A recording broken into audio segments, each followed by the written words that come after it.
हम्म। चलो जी बच्चों, शांत हो जाओ। क्या हाल चाल है आप सबके? बढ़िया हो? मजे ले रहे हो? तो कुछ ज़्यादा ही ले रहा है। तो जैसा कि आप सभी को पता ही है कि अभी 2 दिन पहले सिलेक्शन फेज़ का रिज़ल्ट आया है। और एग्ज़ाम हालांकि बहुत कम बच्चों ने दिया था हमारे यहाँ से सिलेक्शन फेज़ का। बट उदित का सिलेक्शन हो गया है। सबसे पहले उदित को कॉन्ग्रेचुलेशंस, बहुत बहुत बधाई हो। और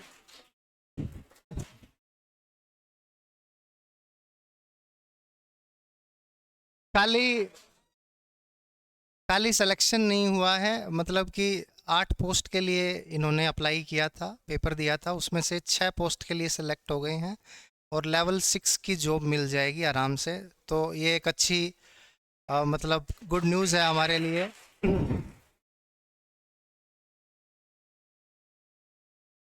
जैसा कि आप सभी को ये भी पता है कि सीजीएल मेंस की भी आंसर की आ चुकी है। हालांकि उसमें भी इसके बहुत अच्छे नंबर बन रहे थे, शोर शॉर्ट सिलेक्शन था, बट कंप्यूटर में रह गया। बट चलो कोई बात नहीं, ये दिन दिन की बात होती है, किस्मत किस्मत की बात होती है। अगर कंप्यूटर में 2 क्वेश्चन सही होते, खाली 2 क्वेश्चन, तो इसका कंप्यूटर का कट ऑफ क्लियर हो जाता और फाइनल सिलेक्शन सीजीएल में भी हो जाता। और जिस दिन आंसर की आई थी, एक दिन तो ये मुझसे मिलने भी नहीं आया था। मैं पूछ रहा था कहाँ है भाई उदित, उसके कितने नंबर बने। बट एक दिन के बाद ये मेरे पास आया और मतलब रूम में बहुत इमोशनल भी हो गया था। और कह रहा था सर कुछ नज़र ही नहीं आ रहा, मतलब क्या करें क्या करें क्या करें। और पता नहीं माँ सरस्वती बैठी थी शायद उस समय जुबान पे। मैंने कहा तू आज मेरे पास सामने खड़ा है और तेरी आंखें नम है और तेरे को लग रहा है कि शायद मैं कुछ कर ना पाऊँ ज़िंदगी में, इतने समय से लगा हुआ हूँ।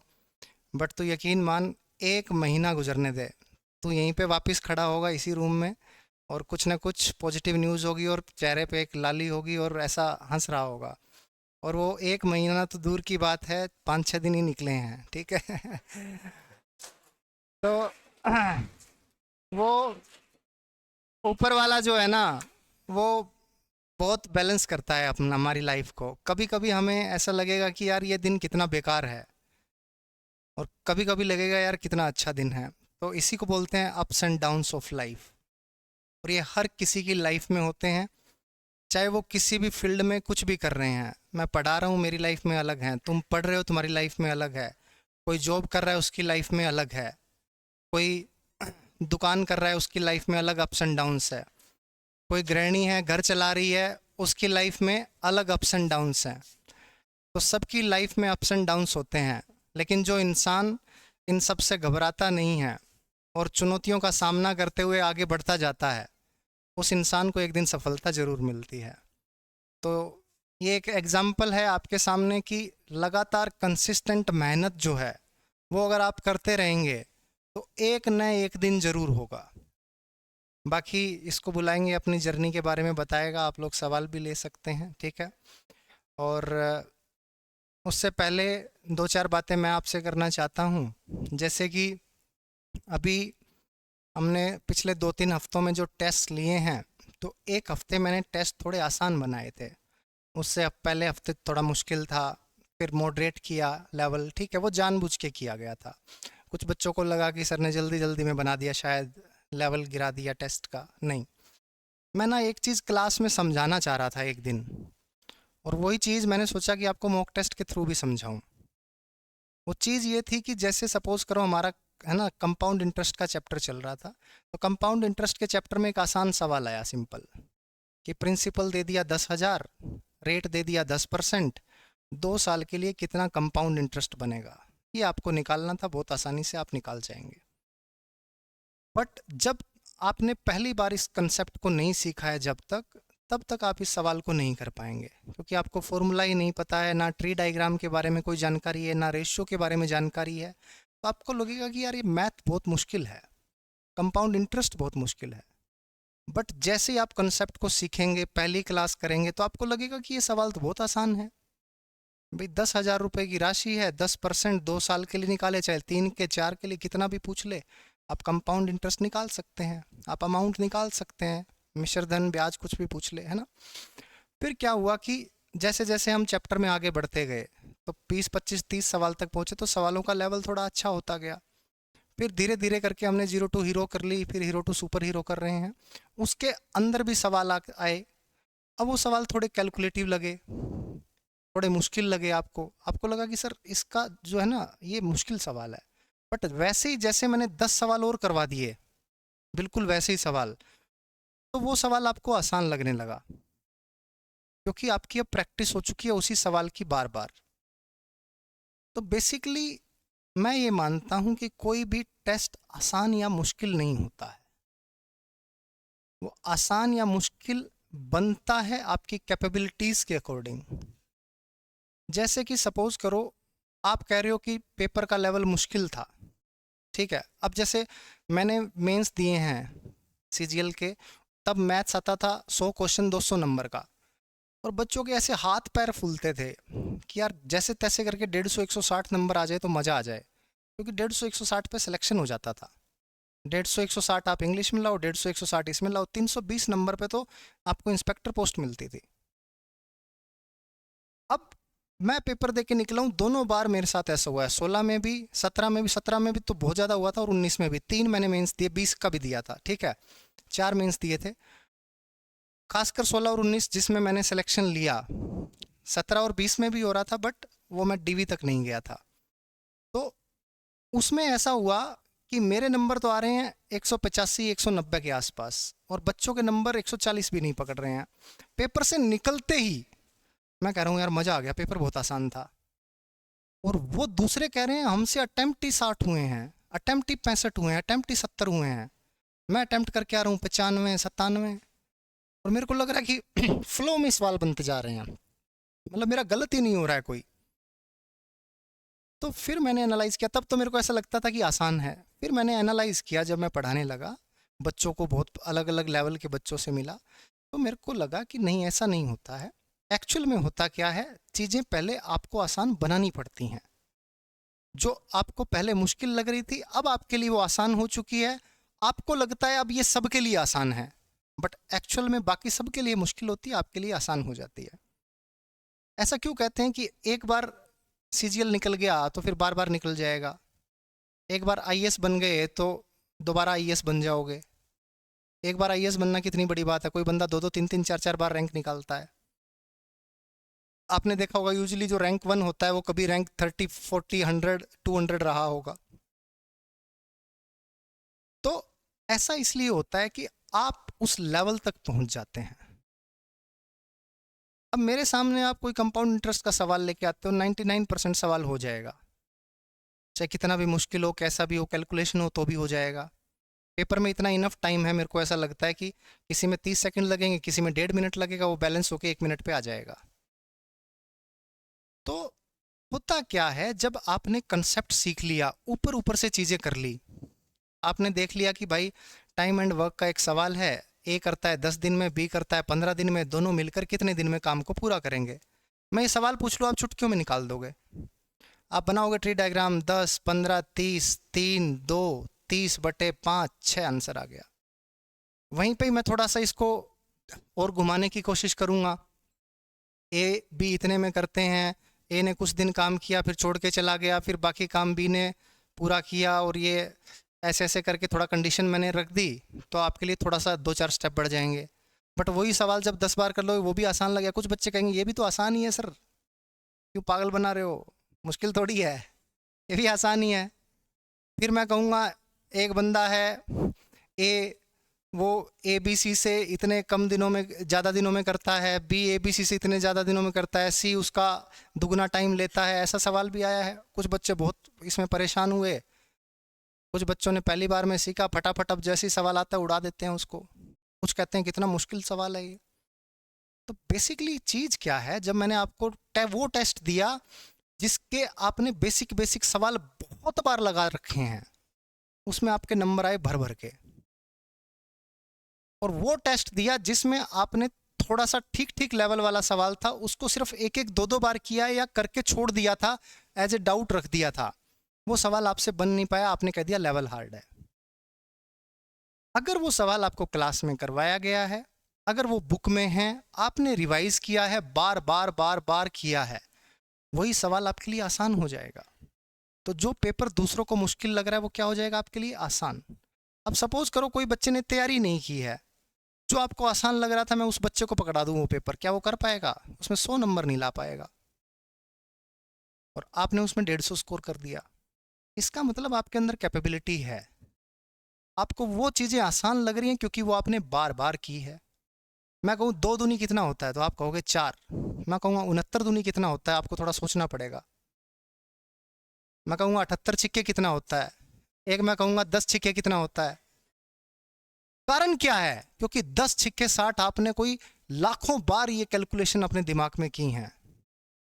जिस दिन आप 36 पंजे 180 की कैलकुलेशन कर लोगे हजारों बार, उस दिन आपको 36 पंजे 180 भी आसान लगेगा, 36 चौके 144 भी आसान लगेगा। बट वो चीज़ आपने बार बार नहीं की है। आपको मैं कहूँ 10% की फ्रैक्शन बताओ, आप कहोगे 1/10। मैं कहूँगा आपको 38 से 1/4% की फ्रैक्शन बताओ, आप करोगे गुना भाग, क्योंकि आपने वो चीज़ यूज ही नहीं की कभी। और वही चीज़ अगर बार बार आपने यूज की हो, सुबह शाम यूज की हो, बार बार उसकी प्रैक्टिस की हो, क्यों नहीं लगेगी आपको आसान? बताओ।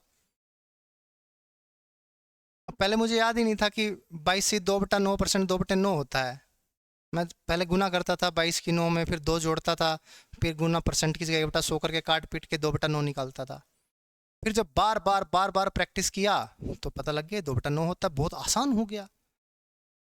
तो ये चीज़ें आसान होती नहीं, आपको बनानी पड़ती हैं, और जितनी ज़्यादा आप प्रैक्टिस करोगे वो चीज़ें आपके लिए आसान होती जाएंगी। पीछे आवाज़ नहीं भाई, बात करनी है बाहर चले जाओ। क्या बात कर रहे हो? कोई बहुत ज़्यादा सीरियस बात है क्या जो मेरी बात से ही ज़्यादा इंपॉर्टेंट है?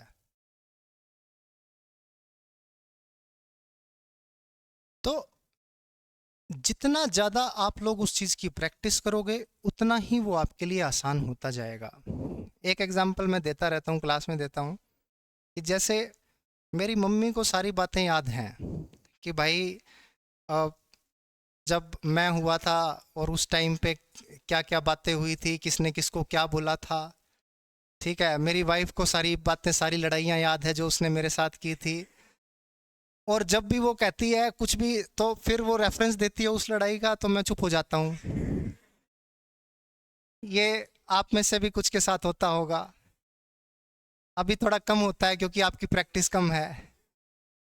तो अब मैं एक दिन वैसे ही सोच रहा था, बैठा था सोच रहा था, मैं कहा मम्मी को ये सारी बातें याद कैसे रहती हैं, वाइफ को ये सारी बातें याद कैसी रहती हैं। तो मुझे पता लगा ये लोग रिवीजन कर रहे हैं। ये मेरी माँ मेरी मौसी के साथ वो सारी बातें करती हैं। जैसे ही काम खत्म होता है वो दिन में बैठती हैं दोनों की दोनों बहनें, क्योंकि साथ में ही मेरे चाचा के साथ मौसी की शादी हो रखी है, पापा के साथ मम्मी की, तो दोनों बहनें साथ में ही हैं। तो दोपहर में आराम से बातें मारती हैं 2-3 घंटे, रात को सोने से पहले बातें मारती हैं। तो वो बातें क्या करती हैं, वही तो करती हैं, किसने किसको कौन सा सूट दिया था, अभी वही सूट उसको उसके अगले फंक्शन में देके आना है, मतलब वैसी क्वालिटी का। क्या आप लोग ऐसा कर सकते हैं? बिकॉज यू डोंट रिवाइज, आपको याद नहीं रहेगा। तो यही, अब मेरी वाइफ है, वो मेरे से झगड़ा होता है तो फिर वो अपनी बेस्ट फ्रेंड से भी बात करती है कि यार मेरी संदीप से इस बात पे लड़ाई हो गई, अब मैं क्या करूं, ये वो। मेरी अगर लड़ाई होगी मैं अपने दोस्त को नहीं बताता कि यार लड़ाई हो गई। हम साला कुछ और ही बात करते रहते हैं, है ना, कि क्या पॉलिटिक्स में क्या चल रहा है ना, क्रिकेट में क्या चल रहा है, बाकी और देश दुनिया में क्या चल रहा है। बट हम लोग ये रिवीजन नहीं करते हैं तो हमें याद नहीं रहता है। और जैसे कई लोगों को नहीं बोलते कि यार ये तो इसको सारा इंटरेस्ट है, इसको सब चीज़ें पता है घर के बारे में, क्योंकि वो घर में इंटरेस्ट ले रहा है भाई। उसको सारी चीज़ पता है कि कहाँ से कौन सा सूट आया है, कहाँ से कौन सी ज्वेलरी आई है, कौन सा किधर दिया है, सब पता है उसको कि किसने कितना पैसा दिया, किसको कितना लौटाना है। अब मेरे से अगर कोई कह दे, मेरे घर में मेरी ऐसा, मैं जीरो इन्वॉल्वमेंट रखता हूँ। मेरे को कोई कहता है कि भाई ये ले ले, दर तुमको जो लेना है लो, तुमको जो देना है दो, मेरे से मत पूछो उसने क्या दिया था क्या नहीं दिया था। मैं तो हालांकि इस बात में भी विश्वास रखता हूँ कि कोई आपको क्या दे के गया आपको उसके हिसाब से उसको वापस नहीं देना चाहिए, गिफ्ट वगैरह या जो भी है वो अपने पोटेंशियल के हिसाब से देखेगी, आप अपने पोटेंशियल के हिसाब से दे दो। अगर वो 1000 रुपये का देके गए, आप में क्षमता 50 रुपये वाले की है, कोई बात नहीं, थोड़ा जोर लगा के 100 रुपये वाला दे दो। हाँ, अगर वो पीछे से कुछ बोलता है तो बोलता रहे भाई, आपने उसका बुरा नहीं चाहा, आपने अपनी तरफ से दिया। वो 1000 का देके गए, आप 2000 का दे दो, आपकी जेब में अगर है पैसा, कोई बात नहीं। अगर हम ऐसे ये लेन देन करते रहे तो फिर वही बात है कि हम भी उनके जैसे ही बन जाएंगे, हम अपना नेचर खो देते हैं बेसिकली, कि जो जैसा है उसको वैसा रहने दो। अब कई लोग ऐसे बोलते हैं कि सर आपके बारे में वो बच्चा या वो इंसान या वो बंदा ये बोल रहा था, तो आपको इसको रिएक्ट करना चाहिए। मैं कहा क्यों? मैंने कहा यार उसकी ये थिंकिंग थी, उसको ये लगा तो उसने ये बोला। अब मेरी ये थिंकिंग नहीं है कि मुझे उसके बारे में भी किसी और तीसरे आदमी को सेम चीज़ बोलनी चाहिए। ना मेरे को पता नहीं ये चालाकी किसी ने सिखाई, ना मेरे को आती, और मेरा जो नेचर है मैं उसी के अकॉर्डिंग रिएक्ट करूँगा। किसी ने मेरा बुरा चाहने की कोशिश की, अब मेरे को तो ये नहीं है ना कि मैं उसका बुरा करूं, मेरे को तो ये है कि भाई सबका अच्छा हो। अब ठीक है, भगवान ऊपर वाला देख रहा है, बाकी है ना वो फैसला करेगा। हम अपनी तरफ से क्या करेंगे, जो अपना नेचर है। तो कुल मिला के बात ये है, वापस आते हैं रिवीजन पे, है ना। तो जो इंसान जिस भी फील्ड में जितनी रिवीजन करेगा उसको उतना ही याद रहता है, वो चीज़ें उसके लिए आसान हो जाती हैं। तो आप लोग जब मुश्किल सवालों की भी बार बार रिवीजन करोगे, अब antonym सिनोनियम one word idiom phrases आपने ज़िंदगी में कभी नहीं पढ़े होंगे, बट वही एंटोनियम सिनोनियम मैं देखता हूँ बच्चा आता है पहले 500 बढ़िया से याद हैं, और अगले जैसे जैसे 1000 2000 3000 पे जाते हैं वो बहुत ज़्यादा ऐसे भूलने लग जाता है, सुना नहीं पाता है, क्योंकि वो उसने रिवीजन इतनी ज़्यादा नहीं की है भाई। अब ऐसा नहीं है कि पहले वाले 500 ज़्यादा आसान थे, वो ज़्यादा मुश्किल थे ना, बट ये उनका यूज़ आपने प्रैक्टिस जितनी बार ज़्यादा की उतना ही आप उसमें स्ट्रांग होते गए। ठीक है, एक दो बार याद करने से काम नहीं चलता है, और यही कारण होता है कि जो कंसिस्टेंटली, यही तो बोलते हैं कंसिस्टेंसी, यही की है सक्सेस की। डिसिप्लिन यही है कि आप डिसिप्लिन, आपका मन कर रहा है नहीं कर रहा है, आप लगे पड़े हैं। और जो भी इंसान, बड़े बड़े इंसान हैं, चाहे वो स्पोर्ट्स पर्सन्स हैं, चाहे बिजनेसमैन हैं, चाहे कितने भी बड़े पॉलिटिशियन हैं, सबसे जो भी चीज़ पूछी गई कि भाई आप इस लेवल तक कैसे पहुँचे, इतना मतलब ऊपर तक पहुँच गए, आप कुछ भी नहीं थे हमने देखा, क्योंकि हमारे अंदर डिसिप्लिन था, हमारे अंदर कंसिस्टेंसी थी, हम लोग रोज़ मेहनत करते थे, कोई दिन ऐसा नहीं जाता था कि हमने मेहनत ना की हो। तो आज हमें फल मिल गया। आप लोग भी मेहनत करते जाएंगे, हाँ बुरा लगेगा जब आपको कुछ ना कुछ मतलब है ना रिजल्ट नहीं मिल रहा होगा, कुछ आपको लग रहा होगा कि कुछ आउटकम नहीं आ रही है, तो आपको बुरा फील हो रहा होगा, आपको बहुत डाउन फील हो रहा होगा, डिमोटिवेटेड फील हो रहा होगा। बट आप लगातार जब लगे रहेंगे, सही डायरेक्शन में मेहनत करते रहेंगे, तो एक दिन आएगा। हाँ, सही डायरेक्शन में मेहनत ज़रूरी है। एक बच्चा गधे की तरह मेहनत कर रहा है, कुछ भी रैंडमली कुछ भी पढ़ रहा है, कोई भी वीडियो देख रहा है, कभी किसी टीचर का, कभी किसी टीचर का, कभी किसी टीचर का, 50 कोर्स खरीद रखे हैं, 1000 यूट्यूब चैनल ज्वाइन कर रखे हैं, ये गधे की तरह मेहनत है। आप मेहनत कर रहे हैं, आप में जज्बा है करने का कि यार मुझे करना है, मेहनत करना है, सिलेक्शन लेना है, 12 13 14 15 घंटे आप पढ़ाई कर रहे हैं, बट आपकी डायरेक्शन सही नहीं है।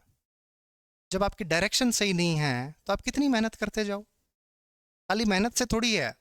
अब मेरे को घर बनाना है, मैंने एक ईंट रखी, उसके ऊपर दूसरी रखी, 1000 ईंट रख दी, फिर उनको हटा दिया, फिर उनको दूसरी जगह लगा दिया, फिर तीसरी जगह लगा दिया, कोई मतलब थोड़ी ना है, ऐसे थोड़ी ना घर बनेगा। स्टेप बाय स्टेप करना पड़ेगा, अरेंज्ड ऑर्गेनाइज्ड वे में करना पड़ेगा, तो ही आपको रिजल्ट मिलेगा। और ये बात आप जितनी जल्दी समझेंगे उतना ही आपका फ़ायदा होगा।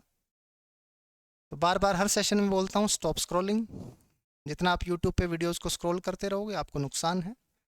हाँ, फोकस्ड होके आपको पता है इस टीचर का ये बैच, ग्रामर यहाँ से करना है, वोकैब यहाँ से करना है, मैथ्स यहाँ से करना है, रीजनिंग यहाँ से करना है, जीएस यहाँ से करना है, ये किताबें पढ़नी है, दैट्स ऑल। फिर लग जाओ मेहनत पे। आपको सारी किताबें पता है, सारे टीचर, सारे कोर्स, सब आपके पास मटेरियल पता है कि ये करना है। वैसे ढूंढने जाओगे तो कोई अंत नहीं है। किसी भी फील्ड में इंटरनेट के ज़माने में मतलब it is an ocean of knowledge. इतनी ज़्यादा नॉलेज है, आप ढूंढते ढूंढते मर जाओगे लेकिन आप उतना मतलब जान नहीं पाओगे। बहुत ज़्यादा है, हर एक फील्ड के बारे में इतनी ज़्यादा वीडियोस मिल जाएंगी आपको। चैट जीपीटी पे आप जो बोलोगे वो तुरंत फेंक के मारेगा वो आपके सामने।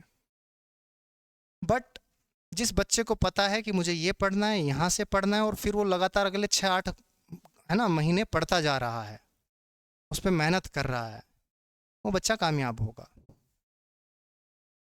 तो हाँ, टेस्ट्स आपको देने पड़ेंगे। टारगेट ले लिया आपने, वीकली टारगेट ले लिया कि इस हफ्ते मुझे ये चैप्टर कंप्लीट करना है, वो चैप्टर कंप्लीट करो, अपनी टीचर की शीट्स करो, क्लास नोट्स कर लिया, शीट कर लिया, और प्लस बुक है, टाइम तो लगा लो, और फिर अपना मॉक टेस्ट दो। ये तीनों चीज़ें हैं। सारे फॉर्मूले आपको याद होने चाहिए, सारे कंसेप्ट आपको पता होना चाहिए। सीआई का क्वेश्चन किस प्रकार से होगा, इंस्टॉलमेंट का क्वेश्चन किस प्रकार से होगा, एसआई की इंस्टॉलमेंट किस प्रकार से होगी, टाइम एंड वर्क का सवाल कैसे होगा, प्रॉफिट एंड लॉस कैसे करते हैं, ये सारे आपके दिमाग में हैं। ट्रिगो के सारे फॉर्मूले, ज्योमेट्री के सारे फॉर्मूले याद हैं। तो फिर बताओ कैसे नहीं होंगे सवाल? 100% होंगे। रिजल्ट्स मिलेंगे। अगर आसान में नंबर आ सकते हैं तो मुश्किल में भी नंबर आ सकते हैं, बट वो मुश्किल तब तक है जब तक आपकी उनकी प्रैक्टिस नहीं है। जिस दिन आपकी प्रैक्टिस अच्छी है वो मुश्किल आपके लिए आसान हो जाएगा, चीज़ आपके लिए आसान हो जाएगा। जब मैंने तैयारी स्टार्ट की थी तो मैंने भी देखा था, मेरे को पता नहीं था कि इतने लोग पेपर देते हैं इसका। मेरे को ये था कि 2-3 लाख पेपर देते हैं, 8-10 हज़ार वैकेंसी निकलती है, कहीं ना कहीं हो जाएगा, और इतना डेटा वेटा आता नहीं था। तब किसी ने आरटीआई लगाई, फेसबुक पे एक डेटा दिखा मेरे को, तो पता लगा कि 35 लाख बच्चों ने फॉर्म भरा है, 20 लाख बच्चों ने पेपर दिया है, 20 में से 1.5 लाख का प्री निकला है, 1.5 लाख में से 30,000 का मेंस निकला है, 30,000 में से 10,000 को नौकरी मिली है। तब इंटरव्यू होता था, फिर डिस्क्रिप्टिव होने लग गया कि ये सारा कुछ आपको करना पड़ेगा, इस स्टेज से निकलना पड़ेगा, बहुत सारे है ना एग्जिट हैं, पता नहीं किस स्टेज पे एग्जिट हो जाओ आप। बट फिर मैंने इन चीज़ों की तरफ ध्यान नहीं दिया, मैंने देखा कि यार मार्क्स कितने चाहिए, इतना नंबर चाहिए, क्या मैं ला सकता हूँ, हाँ या ना, मेहनत करूँगा तो आ सकते हैं, दैट्स ऑल। बस उस दिन ये नहीं सोचा कि भीड़ कितनी है, उस दिन ये सोचा कि नंबर कितने लेके आने हैं। इतने नंबर आ गए, मेरा सिलेक्शन है, नहीं आए तो नहीं है। नंबर लेके आए, सिलेक्शन हो गया। एक बार नहीं, बहुत बार हुआ, एक डिपार्टमेंट में नहीं, बहुत सारे में हुआ, और सिर्फ मेरा नहीं, बहुत सारे बच्चों का हुआ। तो आप लोग भी लगातार मेहनत करते जाएंगे, हो जाएगा। अभी देखता हूँ कोई 6-8 महीने हुआ है, बच्चा इतना डिप्रेस्ड, अभी तैयारी स्टार्ट ही की है, इतना डिप्रेस्ड फील कर रहा है कि यार मेरे को कुछ आता नहीं है, मेरे से कुछ हुआ नहीं यार, पता नहीं नंबर नहीं आ रहे हैं। अरे भाई, टेंशन नहीं लेना है, स्ट्रेस नहीं लेना है। लाइफ एक, कहते हैं, बुलबुला है पानी का, ठीक है? ये बुलबुला जब तक है ना है बुलबुला, तब तक ठीक है, जैसे इसमें चोंच लगेगी ये हवा हो जाएगा, पता भी नहीं लगेगा आपको, फूट जाएगा। और ये रियलिटी है। इस दुनिया में लाखों लोग पैदा हो रहे हैं रोज, और वही लाखों लोग मर रहे हैं। कोई बुढ़ापे में, कोई जवानी में, कोई पैदा होते ही, और सबकी मौत निश्चित है। आपको भी नहीं पता, मेरे को भी नहीं पता, किसी को नहीं पता है। और यही लाइफ की सबसे ब्यूटीफुल चीज़ भी है कि आपको पता नहीं है कि आप कब तक इस संसार में हैं। तो जब तक हैं तब तक अच्छे से जियो। ऐसा नहीं है कि आप लोग पढ़ाई के स्ट्रेस में बिल्कुल डूब गए हैं, आपको लग रहा है कि पता नहीं सिलेक्शन नहीं होगा तो क्या ही हो जाएगा, नंबर नहीं आ रहे तो पता नहीं क्या ही हो जाएगा। कुछ नहीं होगा। आपकी सांसें जब तक चलती रहेंगी तब तक आपको खाना मिलता रहेगा, और खाना कैसे मिलेगा बस ये देखना है, ठीक है? अब कैसे कमाओगे, नौकरी से कमाओगे, धंधे से कमाओगे, या मतलब बिजनेस, ठीक है, भीख मांग के कमाओगे खाओगे, वो डिपेंड करता है। बस उसी के लिए होड़ मची हुई है कि हमारी लाइफ थोड़ी सी अच्छी हो, हमारे सोर्सेज ऑफ इनकम अच्छे हों, आराम से हमें सैलरी मिल जाए, पैसा आ जाए खाते में, घर परिवार वालों को दिक्कत ना हो। तो बस इसी के लिए पढ़ना है, स्ट्रेस नहीं लेनी है बच्चों। यही ज़िंदगी का मूल मंत्र बना के रखना है कि मज़े करने हैं ज़िंदगी में, पढ़ाई कर रहे हैं तो पढ़ाई भी मज़े के साथ करेंगे, चीज़ें सीख सीख के करेंगे, खुश रहेंगे लाइफ में। ऐसा नहीं है कि बहुत ज़्यादा परेशान हो के, जो बच्चा बहुत ज़्यादा परेशान होगा, आपने देखा होगा कहाँ है वो 10वीं 12वीं में जो बहुत परेशानी है ना लेके खड़े थे कि ये इतने नंबर नहीं आए तो ये हो जाएगा वो हो जाएगा, कुछ हुआ क्या? कुछ नहीं हुआ। ठीक है, सही चल रहा है, सबका सही चलता है भाई, तो घबराने वाली कोई बात नहीं है। ठीक है, और बस मेरा एक ही मोटिव था ये पूरे के पूरे अपने जो 15-20 मिनट का डिस्कशन था, उसमें एक ही चीज़ है कि चीज़ें आसान बनाई जा सकती हैं, सिलेक्शन हो सकता है, बट जो चीज़ आज आपको मुश्किल लग रही है उसकी बार बार प्रैक्टिस करो। प्रैक्टिस का कोई भी तोड़ नहीं है। आप किसी भी सिलेक्टेड लोगों से बोलोगे सर आपने क्या किया, वो कहेंगे प्रैक्टिस प्रैक्टिस प्रैक्टिस। आप लोगों को लगेगा कि यार ये हम बहरे हो गए हैं सुन सुन के, कुछ और बताओ। अरे तो और कहाँ पैदा थोड़ी कर देगा, जो चीज़ है वही बताएगा कि भाई ये चीज़ करनी पड़ेगी, ये कर लोगे तो हो जाएगा, नहीं करोगे तो नहीं होगा, सिंपल। और जो घुमा फिरा के आपको कोई ना कोई छोटी मोटी ऐसे ट्रिक्स बताएगा कि लुभावनी ट्रिक्स की, ऐसे कर लो 2 महीने में हो जाएगा, ऐसे कर लो 3 महीने में हो जाएगा, तो आपको दिल को बहुत अच्छा लगेगा कि हाँ 2 महीने में हो जाएगा, है ना, ये कर लेता हूँ। But at the end of the day आप पछताओगे यार क्यों इसकी बात मान ली, उस टाइम हमें अच्छा फील हो रहा था इसलिए मान ली। तो एक राइट तरीका होता है और एक इजी तरीका होता है, हमेशा राइट तरीके को चुनो।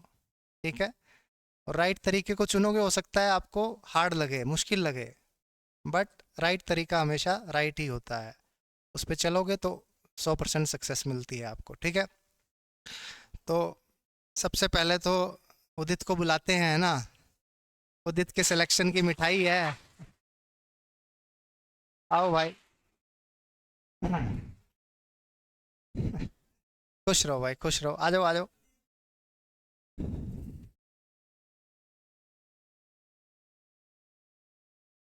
उदित के सिलेक्शन के लड्डू।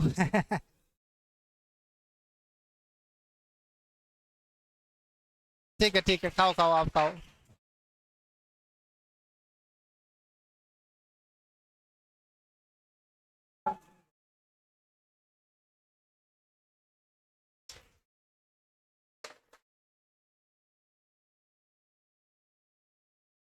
तो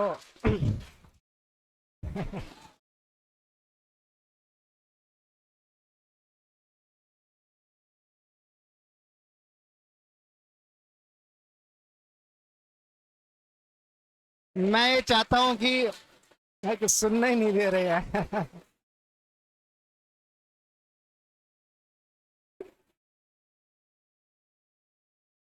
ठीक है ठीक है ठीक है ठीक है। मैं चाहता हूँ कि इसी स्टेज पे आप सभी लोग एक ना एक दिन आएँ और मुझे इसी तरह से मिठाई खिलाएं, मैं आपको मिठाई खिलाऊं, वो दिन हमारी ज़िंदगी में बहुत खूबसूरत दिन होगा। ठीक है, घर परिवार वालों के लिए भी बहुत ऐसा होता है कि हमारे बच्चे ने मेहनत की, क्योंकि घर वाले भी ये चाह रहे होते हैं ना कि यार हम लोग तो मेहनत कर ही रहे हैं, बच्चे ने कहा कि भाई हर महीने इतना पैसा भेजो, हम लोग मैनेज करके भेज रहे हैं। ठीक है, बट सबसे ज़्यादा खुशी माँ बाप को होती है, उनको इस बात की ज़्यादा खुशी नहीं होती कि भाई हमने पैसा लगाया तो बच्चा सक्सेसफुल हुआ, उनको खुशी ये होती है कि बच्चे ने मेहनत की, उसको एक फल मिल गया। माँ बाप यही चाहते हैं कि यार हमारा बच्चा कुछ जो चीज़ कर रहा है बस उसको उस चीज़ में सक्सेस मिल जाए, तो उनके लिए भी गर्व का दिन होता है। ठीक है, तो सबसे पहले उदित से जानते हैं इनकी क्या जर्नी रही, कब तैयारियां स्टार्ट की है ना, कैसे कैसे करके यहाँ तक पहुँचे हैं।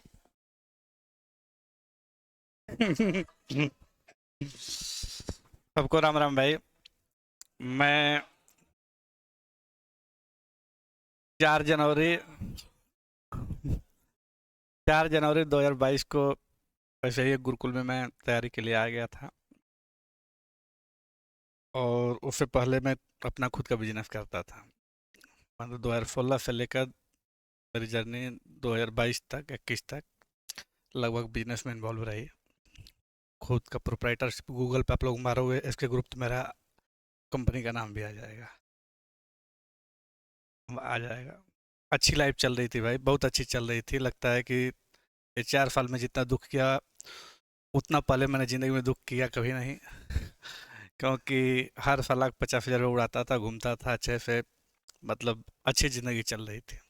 आया कोरोना, उसके बाद मेरे 3 दोस्त थे, एक मैं उसमें था। दोनों का सिलेक्शन हो गया था, एक एनडीए में, एक सीआईएसएफ में एसआई लगा है लड़का। कोरोना काल में 1,03,000 रुपये मेरे पास थे सर अकाउंट में, और लगभग लगभग 18 दिन दिल्ली में मैं रहा। उसमें से मेरे पास 32,000 रुपये बचे। आप सोचोगे क्या किया? जनता जवाब चाहती है। मतलब सारे लोग भाग रहे थे दिल्ली छोड़ छाड़ के। सुन लो। सब लोग दिल्ली छोड़ कर भाग रहे थे, बोले कि भाई हमारा हिसाब दे दो, हमारा हिसाब कर करीब हमारे पास 170-80 लेबर उस टाइम थी। तो मैंने कहा कि भाई कितना ले पैसा खा जाए, मैंने कहा दिल्ली में जितना दिन रहूँगा उतना दिन खिलाऊंगा मैं, लेकिन घर जाने के लिए पैसा चाहिए, 1,000 रुपया दूंगा, उससे ज़्यादा नहीं दूंगा। कंडीशन भी मेरी थी। लड़कों ने बोला ठीक है भाई देखते हैं, कुछ ने 1,000 रुपया लिया, घर गया, कोई बोला दिल्ली में। 16, 17, 18 दिन के बाद मेरा 32,000 रुपया जब बचा, तुमने कहा कि मैं अपना ही नहीं खा पाऊंगा तो दूसरे को क्या खिलाऊंगा। ऐसा करते हैं, खुद भाग जाते हैं।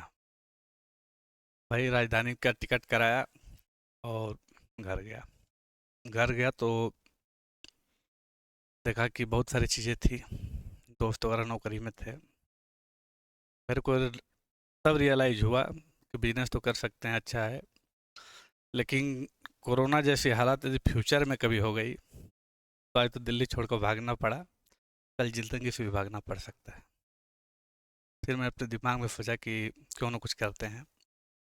फिर यूट्यूब ऐसे ही खोलते रहा मैं, खोलते खोलते मतलब ऐसे ही गुरुकुल का मैंने देखा, 2-3 गुरुकुल का देखा, एक क्या 2-3 गुरुकुल का देखा। हर जगह कॉल किया मैंने। तो किसी ने कहा कि अभी लॉकडाउन है बाद में बताएंगे, तो किसी ने कहा हमने गुरुकुल बंद कर दिया, किसी ने कहा कि कुछ भी ऐसे ही, जो मतलब पॉजिटिव रिस्पॉन्स किसी का नहीं आया। मेरी पढ़ाई 5 साल तक छुट्टी हुई थी, क्योंकि किताबों से रिश्ता कुछ रहा ही नहीं 5 साल तक।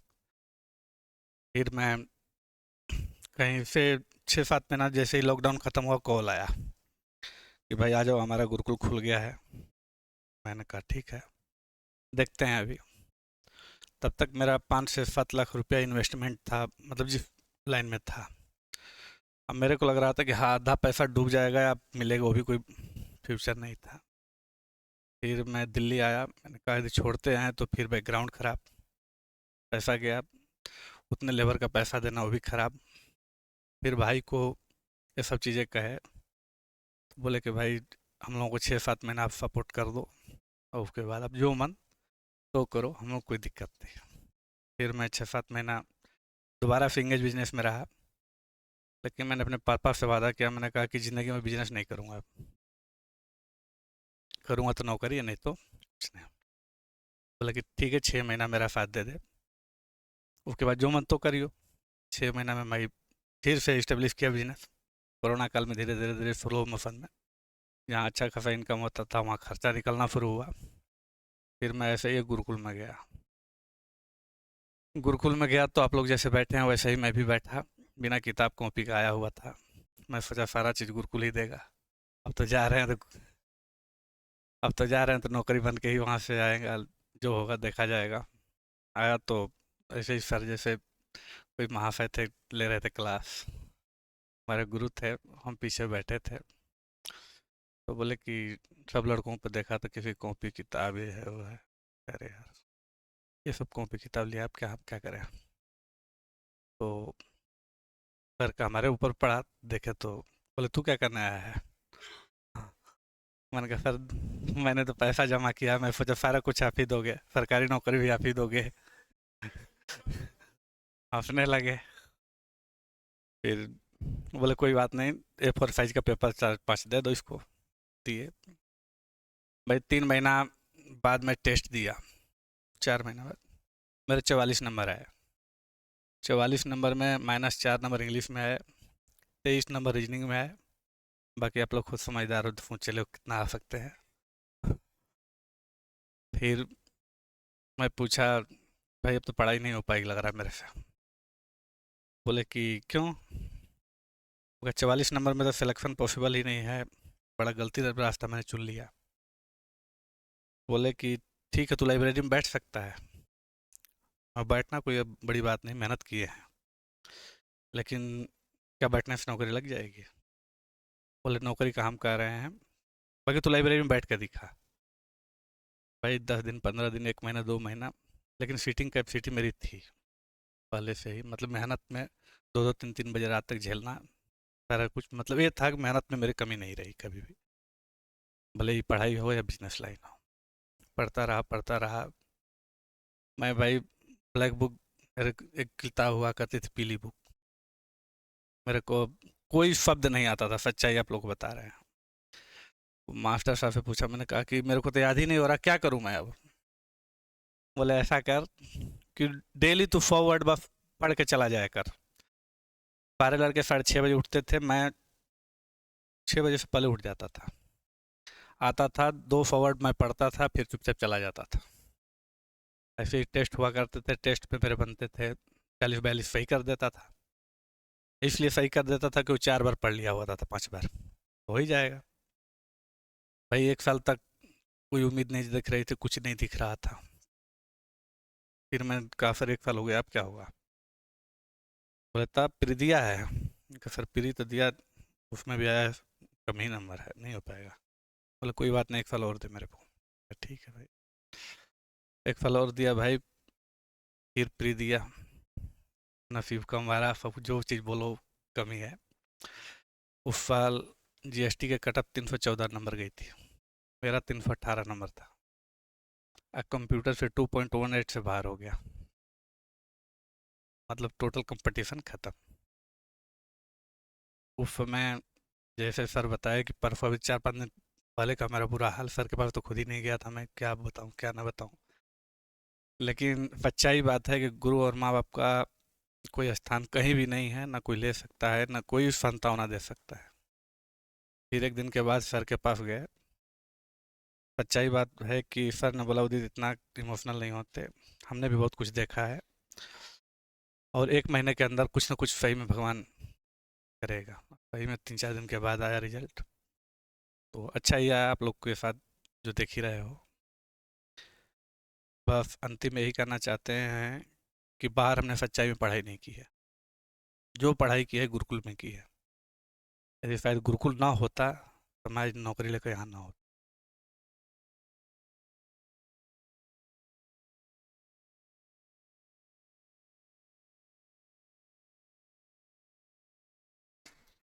हो सकता है कि 2 क्वेश्चन आप लोग के दिमाग में आए कि हो सकता है किसी के पास, मेरे पास फाइनेंशियल प्रॉब्लम नहीं है, सच्चाई बात है, किसी के पास हो सकता है। तो दिमाग में बस एक ही चीज़ रखो, क्या फाइनेंशियल प्रॉब्लम 1 साल यहाँ के जाने के बाद ज़िंदगी भर के लिए ख़त्म हो सकती है? यदि आपका आंसर आता है हाँ, मैं भी कहूँगा बैग उठाओ चले जाओ, क्योंकि उससे अच्छा कोई रास्ता नहीं है। क्योंकि हम पढ़ ही रहे हैं फाइनेंशियल प्रॉब्लम ख़त्म करने के लिए। मेन मुद्दा ही सबका होगा, अब सोच रहा हो 1 लाख 1.5 लाख 2 लाख, जो भी जिसकी इच्छा उतना कमाएगा। यदि आपके अंदर है क्षमता कि हम उस चीज़ को यहाँ छोड़ने के बाद कर सकते हैं, तो यहाँ गलत रास्ते पे हो। यदि लगता है कि जाने के बाद नहीं कर पाएंगे, तो यहाँ से जाने का सोचना भी मत। बस और क्या ही आप लोग को बताएं, खुद समझदार आप लोग हैं। धन्यवाद आप लोग।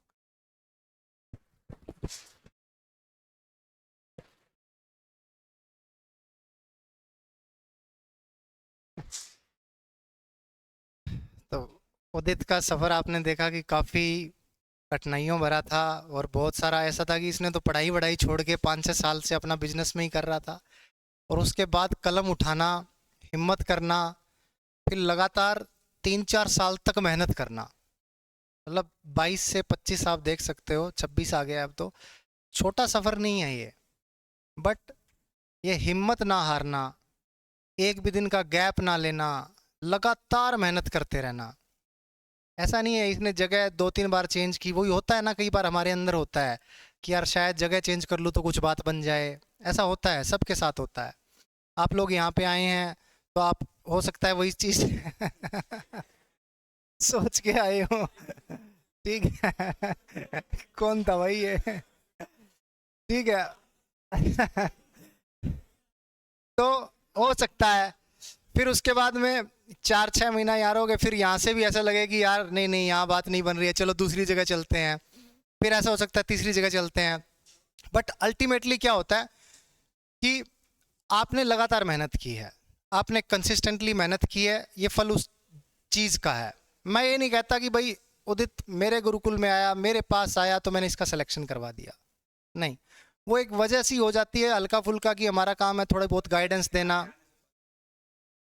वो जानता था ये मेरे को यहाँ आने से पहले, वो अलग चीज़ है।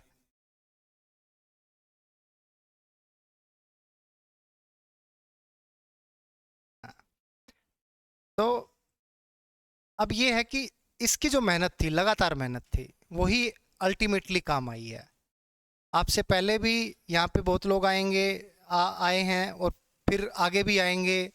यूं कारवां चलता जाएगा। कुछ सिलेक्शन लेंगे, कुछ नहीं लेंगे, बट सिलेक्शन उन्हीं का नहीं होगा जो लगातार मेहनत करनी नहीं छोड़ेंगे। मतलब जो छोड़ देगा उसका नहीं होगा, जो नहीं छोड़ेगा वो कहीं ना कहीं किसी ना किसी डिपार्टमेंट में ले जाएगा।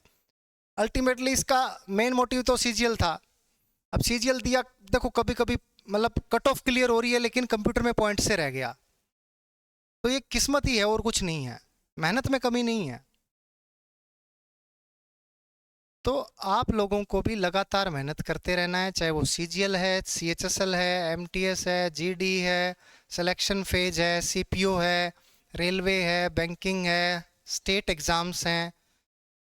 ये सीजीएल की तैयारी कर रहे हो, इससे लगभग सभी पेपर की आपकी तैयारी हो जाती है। सारा सिलेबस ऑलमोस्ट कवर हो जाता है। स्टेट का थोड़ा बहुत अलग पढ़ना पड़ता है, किसी में हिंदी है तो हिंदी अलग से पढ़नी है, कंप्यूटर अब यहाँ पे आ गया तो कंप्यूटर यहाँ भी पढ़ना पड़ेगा, या स्टेट जीके अलग से पढ़ना है। बाकी सारा सिलेबस सीजीएल से कम ही लेवल का आता है हर जगह पे। तो ऑलमोस्ट आप हर एग्ज़ाम की तैयारी कर रहे हैं। बस अब ये है कि जितनी अच्छी आपकी तैयारी होगी उतने ही ज़्यादा आपके एग्ज़ाम निकलेंगे। ऐसा नहीं है कि इसका भी एक एग्ज़ाम निकला एक पे रुक जाएगा, अभी रेलवे में भी इसका सिलेक्शन होने का पूरा चांस है, एनटीपीसी में, ठीक है।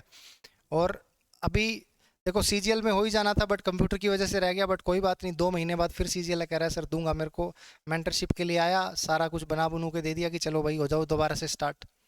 रीस्टार्ट कर दी है पूरी रिवीजन, तो अब दोबारा से करेगा, दोबारा सीजीएल देगा, और सीजीएल में और अच्छी पोस्ट मिल गई तो बल्ले बल्ले है। और ये भी होता है, कुछ लोगों को मैंने देखा है, मेरे डिपार्टमेंट में थे इनकम टैक्स में, एमटीएस सेलेक्ट हुए थे, अभी भी एमटीएस ही हैं, बहुत टैलेंटेड बच्चे हैं, बहुत अच्छे नंबर लेके आए थे। एमटीएस क्लियर करना भी आसान नहीं है भाई, मेरे को कई बार लगता है सीजीएल से मुश्किल है ना। तो शायद इसलिए मैंने दिया नहीं, मेरे को डर लगता था कि एमटीएस नहीं हुआ तो मैं क्या करूँगा। तो बट ये था कि चलो, मैंने उन बच्चों को देखा, वो टैलेंटेड बच्चे थे, लेकिन उन्होंने क्या किया, वहाँ पे आके तैयारी छोड़ दी कि ठीक है भाई अब जेब में 25-30 हज़ार रुपए आ रहे हैं, आसपास घूमते हैं, मज़े करते हैं, फिर शादीशुदी हो गई और फिर ख़त्म मामला। मतलब वैसे नहीं, तैयारी करते करते, ठीक है, कि अब तैयारी नहीं होगी और बाकी लाइफ एंजॉय करते हैं, ठीक है। तो आप लोगों के पास भी ये मौके आएंगे, एक ना एक दिन आएगा कि कोई ना कोई जॉब क्लियर होगी, बट वहाँ पे रुकना नहीं है आपको। देखो आप है ना, ये जो एग्ज़ाम्स दे रहे हो, आपकी आने वाली पूरी लाइफ डिसाइड हो रही है इससे, पूरी की पूरी लाइफ। आप किस डिपार्टमेंट में रहोगे, सुबह से लेकर शाम तक क्या काम करोगे, कहाँ रहोगे, आपकी लाइफ कैसी होगी, सारी चीज़ें इन एग्ज़ाम्स पे बेस्ड है, ए टू जेड। तो जितना ज़्यादा हो सकता है अच्छी पोस्ट लो, अच्छी जगह पे लो, ताकि बाद में पछताना ना पड़े कि शायद ये एग्ज़ाम दे देता। क्योंकि मैं अभी अंकल लोगों को देखता हूँ कि ये है ना, आंटियाँ कहती है इसके पापा का ये एग्ज़ाम निकल गया था बट इन्होंने ज्वाइन नहीं किया, या इसमें 1 नंबर से रह गए थे, नहीं तो आज ये होते वो होते। तो ऐसा अपने को रिग्रेट नहीं रहना चाहिए कोई भी। मेहनत करो, खूब सारी करो, सारे एग्ज़ाम्स दो, और बढ़िया से बढ़िया पोस्ट, बढ़िया से बढ़िया जगह लेके जाओ, ठीक है। जिन बच्चों के मार्क्स थे, है ना, जिन्होंने सिलेक्शन लिया है, रुको उदित यार, इधर कहाँ जा रहे हो, कुछ काम भी करो इधर। तो अपने पास जो टेस्ट हैं उसमें 2-3 कॉमन बच्चे हैं, उन्हीं का प्राइज़ है, ठीक है। उम्मीद का है उम्मीद के 118 नंबर थे टेस्ट में ना। थर्ड पोजीशन है। हिमांशु का है सेकंड पोजीशन है। जितेश की फर्स्ट है एक में। सचिन और संदीप की फर्स्ट है कॉमन। जितेश की सेकंड है, सनी की थर्ड है। आ जाओ, सभी को प्राइज़ देते हैं जिन जिन बच्चों के नाम अनाउंस हुए हैं। सचिन, संदीप यादव, जितेश, सनी, हिमांशु, उमेद। आ जाओ ये, आ जाओ। वो उठा लो एक तो, वो भी ले आओ। किसके पास नहीं है? तेरे पास है क्या?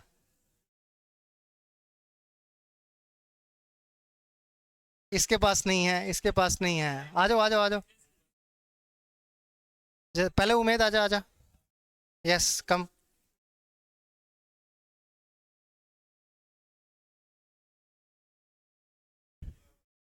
ले दो उदित, इधर से।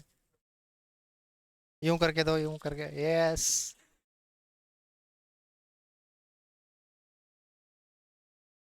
खुश रहो भाई, खुश रहो। और किसका है ये?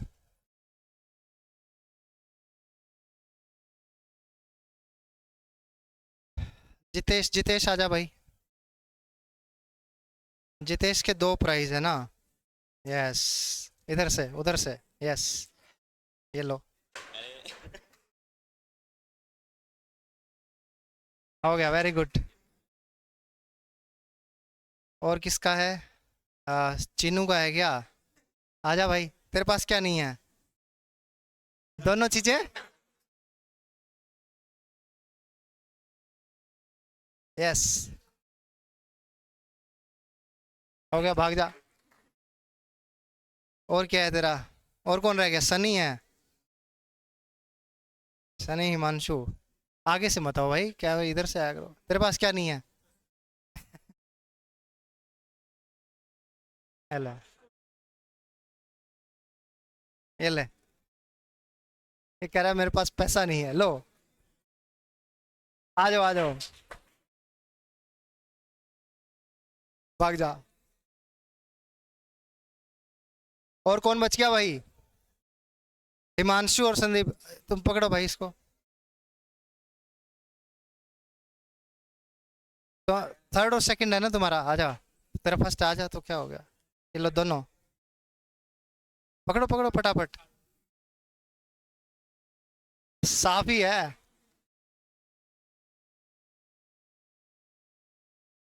तेरा फर्स्ट है ना? हाँ। तो ये भी ले जा, ले। ये ले, एक ये ले जा जा।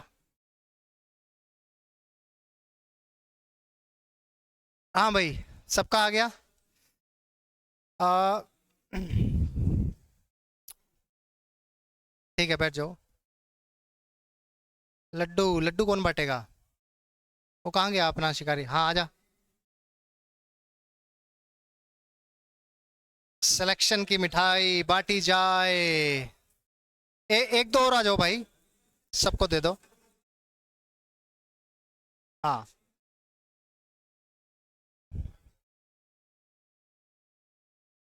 किसी बच्चे को कोई प्रॉब्लम आ रही हो किसी भी प्रकार की, तो अपनी प्रॉब्लम शेयर कर सकता है।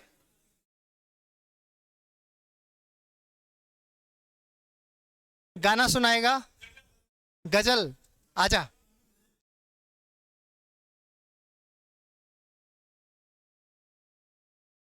आजा। कुछ शायरी। यार शायरिया मैं भूल जाता हूँ, बट चलो कोशिश करता हूँ, याद करता हूँ। लड्डू खा लो, पहले लड्डू खा लो। किसकी कमी है? रिवीजन की कमी है, हाँ। कई दिन हो गए यार रिवीजन किए हुए शायरी की।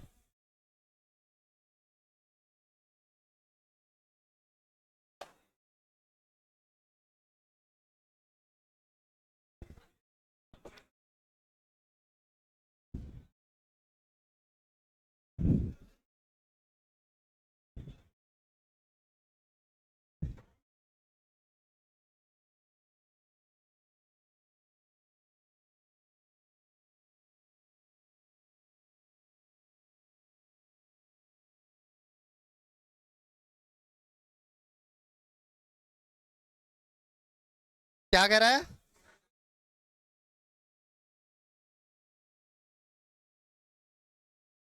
दिल में चोट लगी है, चोट वाली शायरी।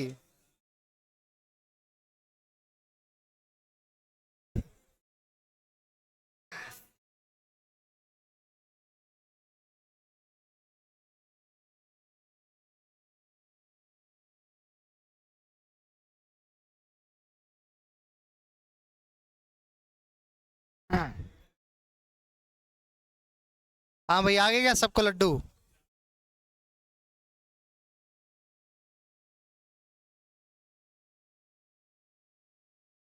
चलो, एक दो शायरी सुना देता हूं तो मैं फिर कंक्लूड करेंगे, है ना? प्यार मोहब्बत वाली। पहले दोस्ती के नाम, दोस्ती वाली है ना? गजल तो तू सुनाएगा, चुटकुला आता होगा तेरे को। इसकी शक्ल देख के लगता है चुटकुला सुना पाता है।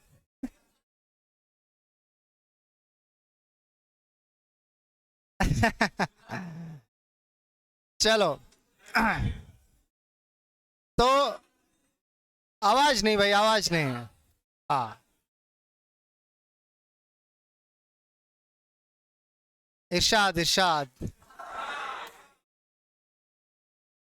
तो अर्ज किया है, लोगों ने कहा, लोगों ने कहा लग गई आग तेरे घर में, लग गई आग तेरे घर में बचा ही क्या है। लोगों ने कहा लग गई आग तेरे घर में बचा ही क्या है, और दोस्त ने आकर कहा अगर बच गया तू तो समझ ले जला ही क्या है।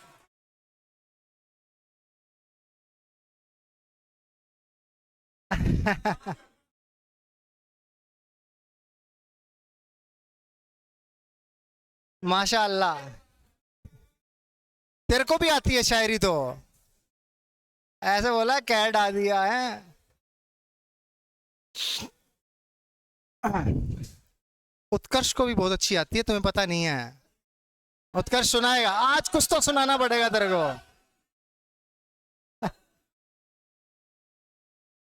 हाँ, तभी पीछे से आ गया है।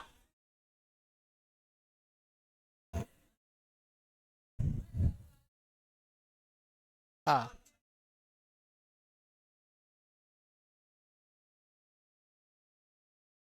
सनी।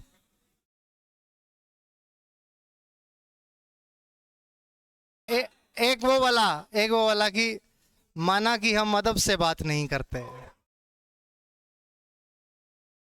माना कि हम अदब से बात नहीं करते, यूं मानो कि मतलब से बात नहीं करते, ये नरम लहजा ये प्यारी बातें बस तेरे लिए हैं, ये नरम लहजा ये प्यारी बातें बस तेरे लिए हैं, इस लहजे में हम सबसे बात नहीं करते।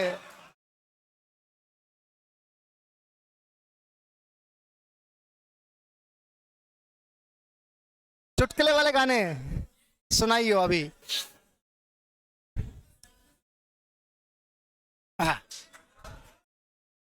वेलकम वेलकम, आजा आजा।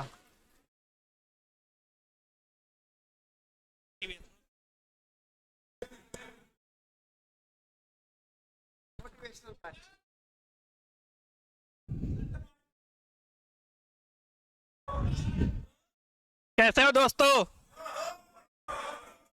अच्छे हो? चलिए ठीक है। आप लोग जैसे जिस जोश के साथ यहाँ पे हो, सर का सुन रहे हो लेक्चर, उदित भाई की कहानी सुने, उसके बाद हम कुछ अपने शब्दों में कुछ छोटी छोटी सी बातें, कुछ चंद कहानियों के माध्यम से कहना चाहेंगे।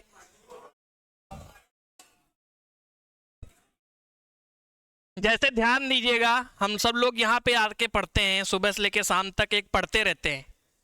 तो इसमें से हम केवल तीन चीजों को ही ध्यान में रखते हैं।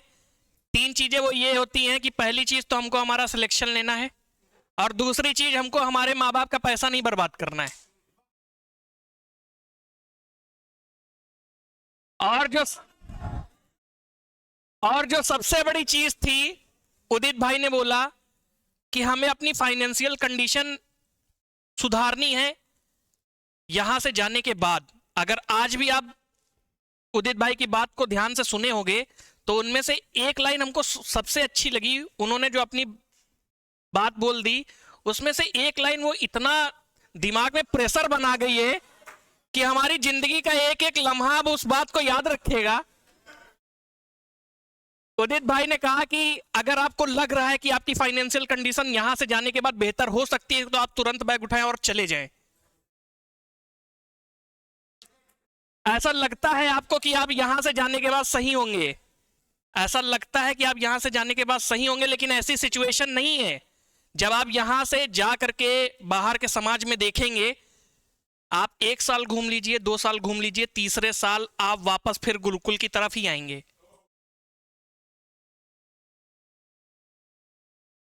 जैसे सर हमारे गुरु हैं, हमेशा मैं सर से इंस्पायर हुआ हूं। सर की कुछ छोटी छोटी बातों को मैं बहुत ज्यादा नोट करके अपने माइंड को मेकअप करके हमेशा चलता रहता हूं। सर की उस बात पे केवल एक बात यही है कि एक छोटी सी कहानी सुनाना चाहेंगे। उस कहानी में ध्यान दीजिएगा कि सर का एक सबसे बड़ा चरित्र केवल एक वर्ड के लिए मैंने उस कहानी में डिस्क्राइब कर दिया है।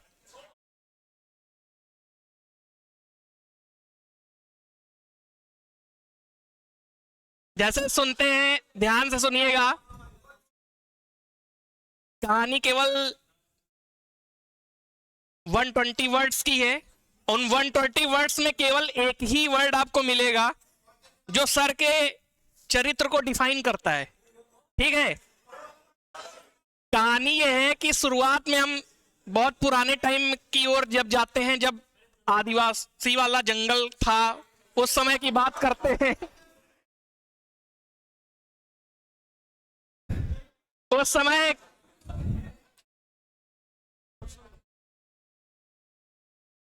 जब आदिवासी वाला जंगल था तो उस समय हमारे जीवन में क्या था? जीने के लिए बस कंदमूल फल था, गुफाएं थी, रह लेते थे, आराम से बस जीवन यापन करते थे, सुबह से शाम तक बस शिकार करते रहते थे। यही था हमारे लाइफ में। लेकिन जैसे जैसे हम आधुनिकीकरण की तरफ बढ़े हैं तो हमने देखा है कि हमारे पास बहुत सारे संसाधन अवेलेबल हो गए हैं, लेकिन उनको लेने के लिए अब हमारे पास वो असमर्थता है कि अब हम ले नहीं पा रहे हैं। ये शायद आप सब लोग बहुत ज्यादा हंस रहे हैं, लेकिन इस बात पे आपको यकीन नहीं हो रहा। सर ने जैसे इतनी मेहनत किया, पढ़े लिखे, एग्जाम निकाले, एग्जाम निकालने के बाद सर इस जगह तक पहुंचे हैं। इस जगह तक पहुंचने के बाद सर ने केवल एक चीज ही देखा कि हम सब लोग भी कुछ आपको कुछ देना चाहते हैं, लेकिन आप लोग ले नहीं रहे।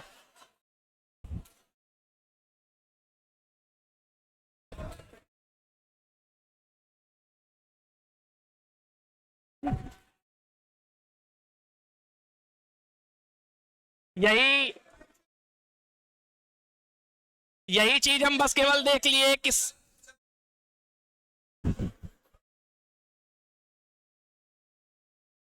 सर जैसे आपसे बोल दिए, आपको बता दिए, आप यहां से रूम से निकलने के बाद तालियां बजा के हंस के चले ही जाओगे। आपके मन में अगले हफ्ते तक, क्या आने वाले 2 दिन तक इस मोटिवेशन लेक्चर का कोई मतलब नहीं रहेगा। आप यहां से जाएंगे, चले जाएंगे, कोई मतलब नहीं। ठीक है, तो उससे अच्छा है कि कुछ चीजों को याद रखें। सर के बहुत ज्यादा चीजें हमको मोटिवेट करती हैं, आप सब लोगों को भी करती होंगी। तो उनके कुछ कुछ पॉइंट्स हैं, जैसे हमें किसी से बहस नहीं करनी, हमें किसी से लड़ाई झगड़ा नहीं करना। हाँ, उनको ध्यान में देना है। अब इसी बात को हम एक कहानी से डिस्क्राइब करते हैं। एक बार एक जंगल था, जंगल में शेर, गधा, कुत्ता, सब, हाथी वगैरह वगैरह सब बैठे थे। एक पेड़ के नीचे आराम से सो रहे थे, सारे जानवर आराम से सो रहे थे। अचानक से एक सेब गिरा, तो वहां पर तो कोई न्यूटन था नहीं, तो आपको लगा कि बस न्यूटन होगा तो कुछ ना कुछ खोज ही कर देगा, लेकिन उन जानवरों में कोई न्यूटन नहीं था। एक जैसे ही सेब गिरा तो उसमें से एक चूहा उछल के बहुत आगे गया। कि अरे भाई ये तो सेब गिरा, मैं तो इसको कुतर कुतर के खाऊंगा। लेकिन अब क्या, जानवर तो जानवर होते हैं। तो उसमें से शेर ने कोई रिएक्ट नहीं किया। जैसे आप सभी लोग कुछ हंस रहे हैं, तालियां बजा रहे हैं, मैं कुछ नहीं रिएक्ट कर रहा।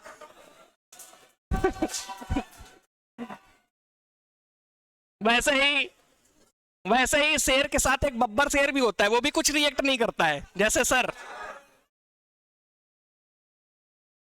लेकिन जब वो सेब गिरा तो चूहा जैसे सबसे पहले उसके पास गया, तो अचानक से एक गधा भी उसके पास चला गया कि भाई साहब ये सेब नहीं है, ये तो आम है।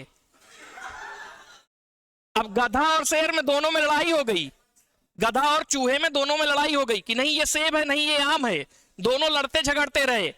फिर अचानक से जब मामला शेर के पास पहुंचा तो शेर ने कहा मैं हैंडल नहीं कर पाऊंगा, बब्बर शेर हैंडल करेंगे। हाँ, तो जब ये मामला बब्बर शेर के पास गया तो बब्बर शेर ने बिना सोचे समझे चूहा और गधे को 100 कोड़े मारने का आदेश तो दे दिया, लेकिन गधे को छोड़ दिया। चूहे को 100 कोड़े मारने का आदेश दे दिया कि तुमने झूठ बोला। अब सारे लोग परेशान कि वो सेब सच में था, लेकिन चूहे को क्यों मारने का आदेश दे दिया। 3-4 दिन बाद जब चूहे के पीठ पे कोड़े पड़ने के बाद जब वो उठता उठता आया, सर अब तो मैं ठीक हो गया, लेकिन आप इस चीज का हमको राज बता दो कि आपने ऐसा क्यों आदेश दे दिया। सर ने कहा, सर जैसे इस बब्बर शेर, सर ने कहा जब जान रहे हो कि सामने वाला गधा है तो क्यों बहस कर रहे। तो बस इसीलिए एक वर्ड में बस केवल यही कहना चाहेंगे, सब लोग बड़े प्यार से रहो, हंसते खिलखिलाते रहो। जय हिंद, जय भारत।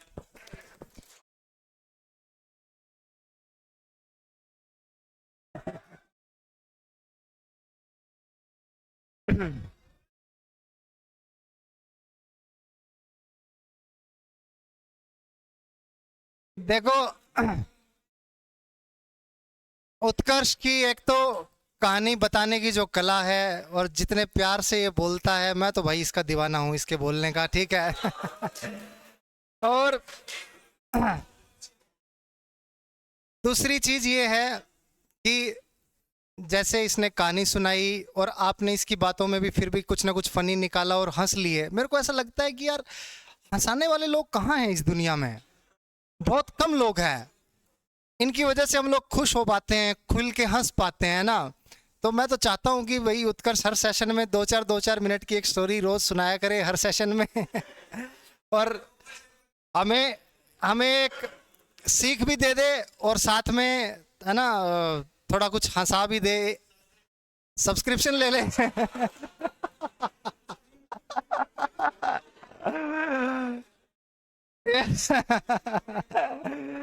लेंगे भाई, सब्सक्रिप्शन भी लेंगे। हाँ, तो आप लोग जो बेफालतू का हो उल्ला कर रहे थे, जो चूहे बिल्ली की तरह, वो भी आ सकते हैं हो उल्ला करने के लिए। अब क्या हुआ,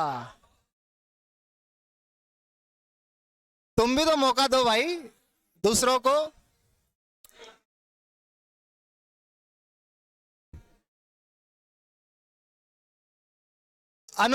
अनुज कोई जोक सुनाना चाहेगा क्या? अनुज राघव।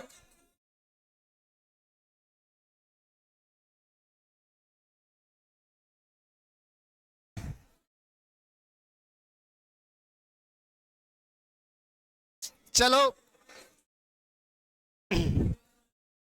कोई बच्चा कुछ और एक्टिविटी करना चाहे, कोई गाना सुनाना चाहे, शायरी, जोक, कहानी, कथा, मोटिवेशनल स्पीच,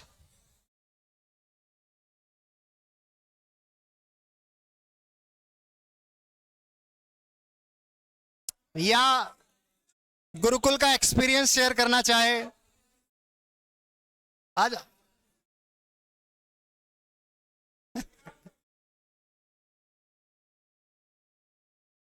आ जाओ। Come on Santosh, why not?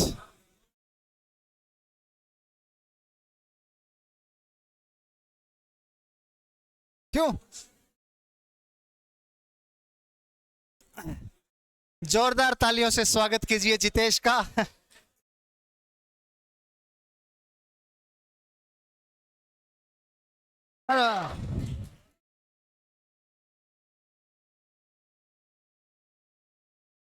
गला सही नहीं है।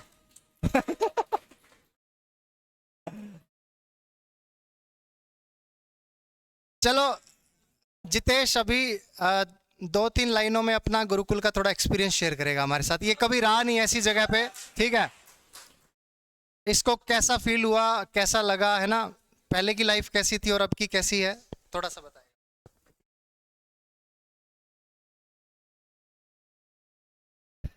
भाई बाकी अभी तक मेरे को सबके नाम भी याद नहीं हुए वैसे तो, क्योंकि शायद 1.5 महीने से 2 महीने के बीच में मेरे को यहाँ पे आए। इससे पहले सर की तरह ही मैं भी दिल्ली यूनिवर्सिटी का छात्र रहा हूँ भाई। तो एक अलग लाइफ देखी है दिल्ली यूनिवर्सिटी में, स्कूलिंग देखी है जो मैंने। तो स्कूलिंग भी मेरी देखा जाए तो कंपेरेटिवली अगर मैं किसको बोल लूँ कि मेरी स्कूलिंग अच्छी नहीं रही है, वो ऐसा कुछ भी नहीं है। स्कूलिंग भी बहुत बेहतर रही है मेरी, देखा जाए तो उससे मेरे को कोई आपत्ति नहीं थी।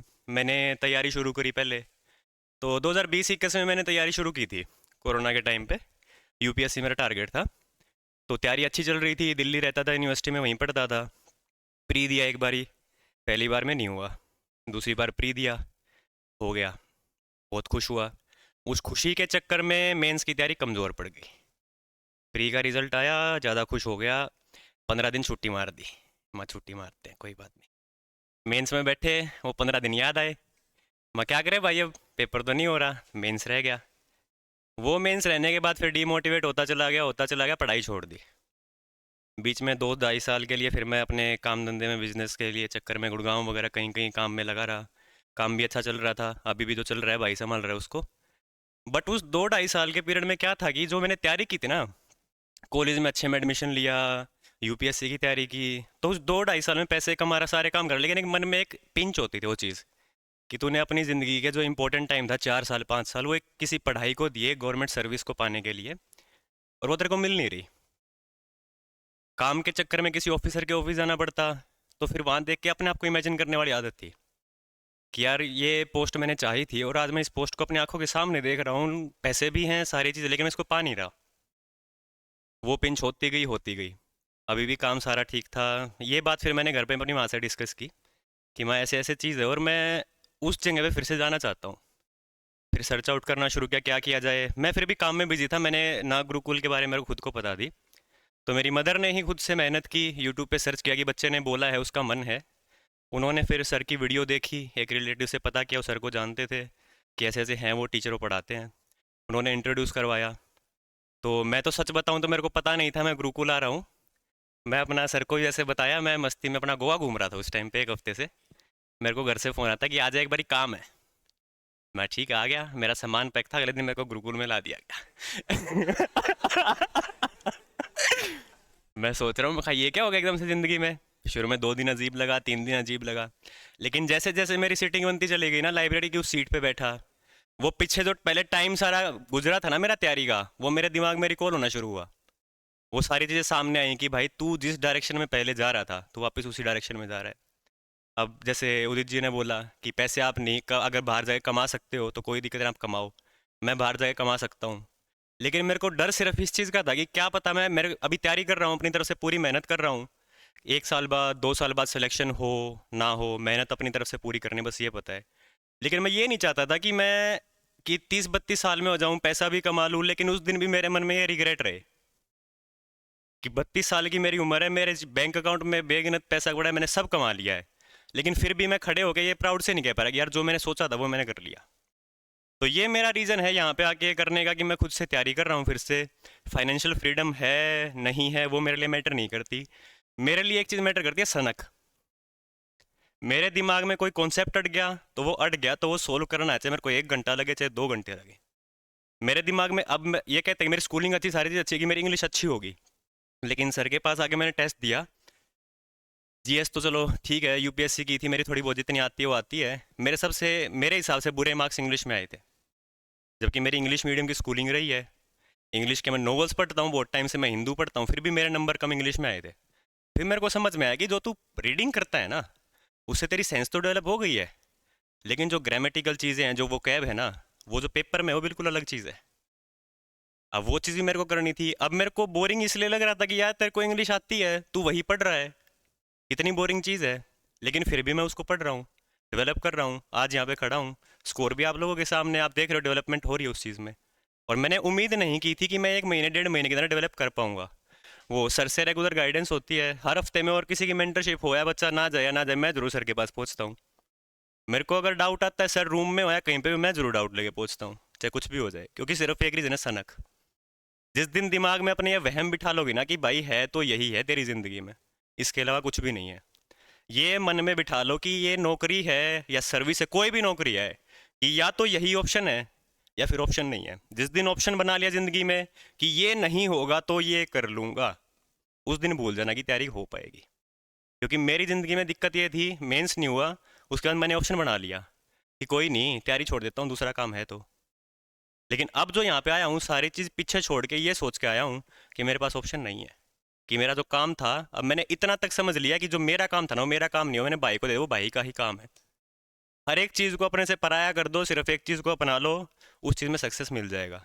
और मैं अपनी तरफ से उसी चीज़ की कोशिश कर रहा हूँ, और होपफुली आप लोगों के बीच में हूँ, और मेरे साथ आप सब भी सक्सेस पाओ, सब मिलके खुश रहें।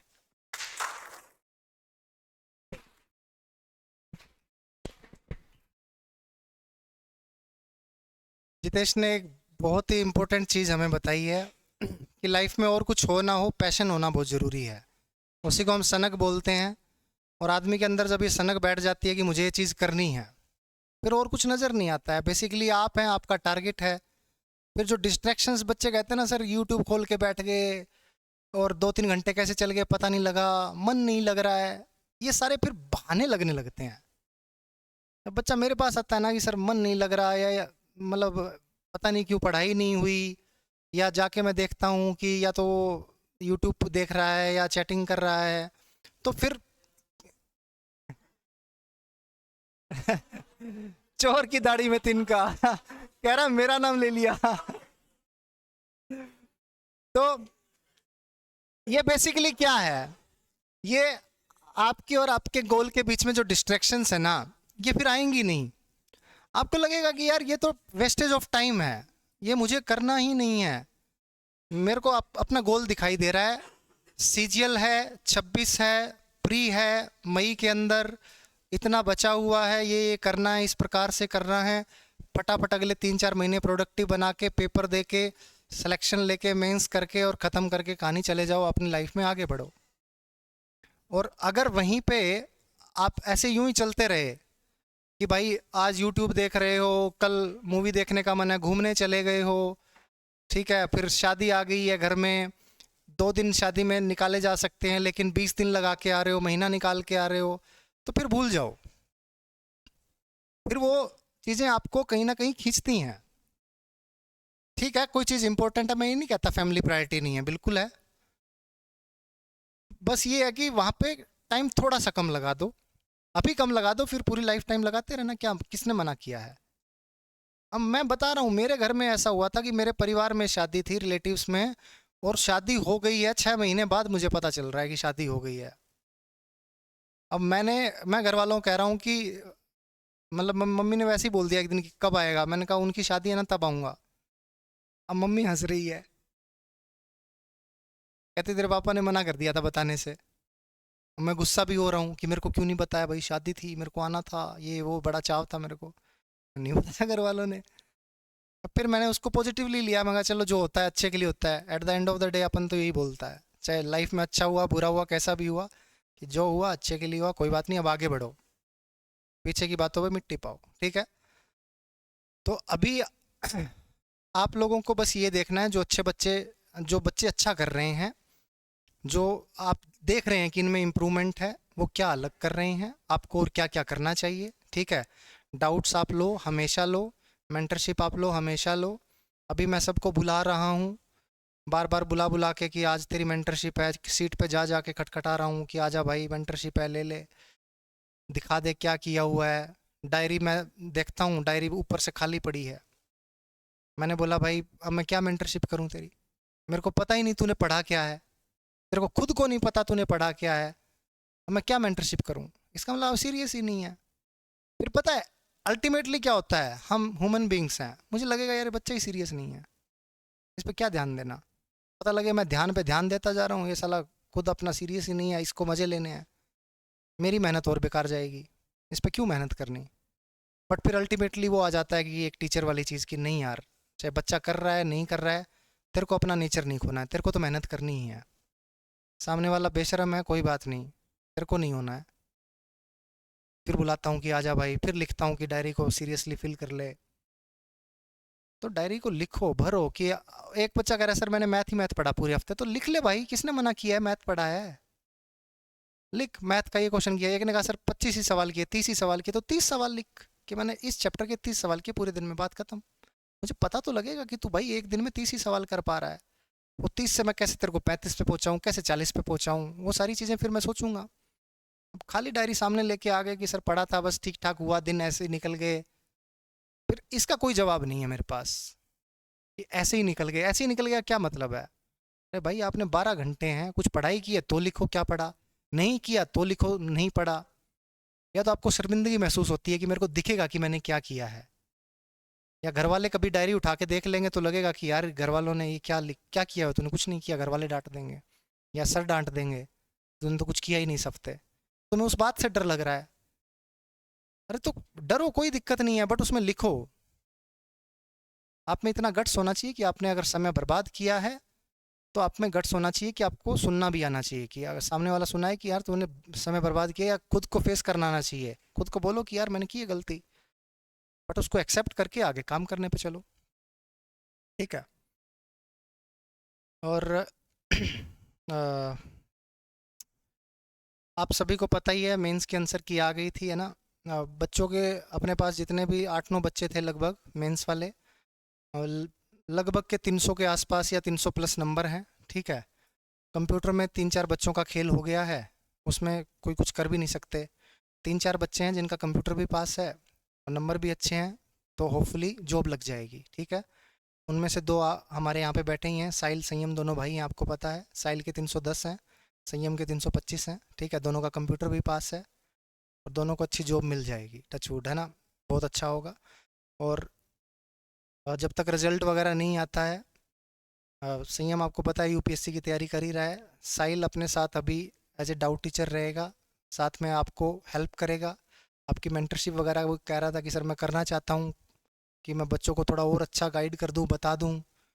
इसको ये हो गया कि 2-2.5 साल इस जर्नी से निकला हुआ है, तो बहुत सारी चीज़ें पता है कि कहाँ कहाँ गलतियाँ होती हैं, कैसे कैसे उन गलतियों पे काम किया जा सकता है। मैथ्स इसका पहले से बहुत अच्छा था, ठीक है, सारा क्लास में बैठा है इसने, मैंने देखा है, डाउट्स लेता था ये, सारी क्लासेस की हैं। और हर एक क्लास में कुछ ना कुछ डीपली सोचना, उन पे काम करना, और वही जब तक आंसर ना मिल जाए तब तक वो चुल रहना कि भैया ये कैसे होगा, और फिर वहाँ है ना उस रिजल्ट तक पहुँच के और फिर आगे बढ़ना। तो ये सारी चीज़ें इसने की हैं। तो आप लोग भी इसके पास जा सकते हो, डाउट रूम में मेंटरशिप ले सकते हो, या ऑफिस में कहीं भी, ठीक है। और डाउट्स हैं तो डाउट्स ले सकते हो, और किसी भी प्रकार की गाइडेंस आप अपने दोस्तों से भी ले सकते हो, ठीक है। ज़रूरी नहीं है कि वो सक्सेसफुल ही हों, एग्ज़ाम दे रहे हैं, मेहनत कर रहे हैं, मार्क्स आ रहे हैं, तो उनसे पूछ सकते हो, आपस में डिस्कशंस कर सकते हो। तो एक पॉजिटिव माहौल बनाओ, और हर टाइम आपको ये अप्स एंड डाउन्स चलते रहेंगे, बस लगे रहना है, कुत्तों की तरह मेहनत करनी है, कंसिस्टेंट रहना है, अपना टारगेट बिल्कुल दिमाग में आपके सामने होना चाहिए, चिड़िया की आंख पे फोकस होना चाहिए, ना, पता है। तो चिड़िया की आंख को भूलना नहीं है आपको, ठीक है। आप पता नहीं कौन से कबूतर की आंखें देखने लग जाते हो तो फिर फिर कहीं का कहीं चले जाते हो ठीक है। सेशन काफ़ी बड़ा हो गया हमारा, है ना, तो चलो मिलते हैं नेक्स्ट सेशन में। लेकिन मैं चाहता हूँ कि हर हफ्ते आप इम्प्रूव होके आएँ, आपको लगना चाहिए, फील होना चाहिए कि हाँ यार हमने इस हफ्ते मेहनत की है, हमें आउटकम मिला है, ठीक है। नोट्स का आपको बता रखा है, नोट्स बनाओ, प्रॉपर नोट्स बनाओ, शॉर्ट नोट्स भी बनाओ रिवीजन करने के लिए, क्वेश्चंस को हाईलाइट करके रखो, डाउट्स बिल्कुल भी स्टॉक नहीं करने हैं, डाउट्स जैसे ही आए डाउट्स ले लो, क्लियर करो, कैसे भी करो, कोई भी चीज़ आपकी छूटनी नहीं चाहिए। खूब मेहनत करो दबा के, एक दिन आएगा कि आपका सिलेक्शन होगा, ठीक है। और फाइनली अभी आएगा सीजीएल का रिजल्ट आएगा, तो साहिल संयम की मिठाई भी खिलाएंगे आप सबको, है ना। और अलग अलग अलग दिन में, ठीक है। और बाकी मेरी तो उम्मीद यही है कि आप लोग और अच्छा करें लाइफ में, जो पाना चाहते हैं उसके लिए खूब मेहनत करें, वहाँ तक पहुँचें, ठीक है। और ऐसे ही आपके नाम की मिठाई और किसी दिन हम लोग खाएं, ठीक है। मेरे लिए मतलब मेरे को ऐसा लगता है कि टीचर के लिए सबसे बड़ा दिन यही होता है, क्योंकि मेहनत बहुत ज़्यादा होती है यार, और इंतज़ार भी होता है। 6 महीने, साल, 1.5 साल, 2 साल मेहनत कर रहे होते हैं, बच्चे के डाउट्स ले रहे हैं, उसको सामने देख रहे हैं, और हमारे अंदर भी होता है यार इसका होना चाहिए, होना चाहिए, होना चाहिए, और फाइनली जब होके आता है ना, तो आपको तो खुशी हो ही रही होती है, हमें भी बहुत खुशी हो रही होती है ना। तो उम्मीद है कि आप सभी लोग वो दिन लेकर आएंगे, मुझे भी खुश होने का मौका देंगे, ठीक है। और खुद की खुशी के लिए तो आप करेंगे, माँ बाप की खुशी के लिए करेंगे, ठीक है। तो खूब मेहनत करो, और जाकिर खान ने कहा है ना, मेहनत करने से हो जाता है, ठीक है। हाँ, हमने करके देख लिया, आपका भी हो जाएगा, ठीक है। तो हमारा बहुत अच्छे से हुआ, ठीक है। चलो ठीक है, अभी 10 मिनट का ब्रेक ले लो, और उसके बाद में वापस अपना पढ़ाई पे चलो, ठीक है। हाँ हाँ हाँ,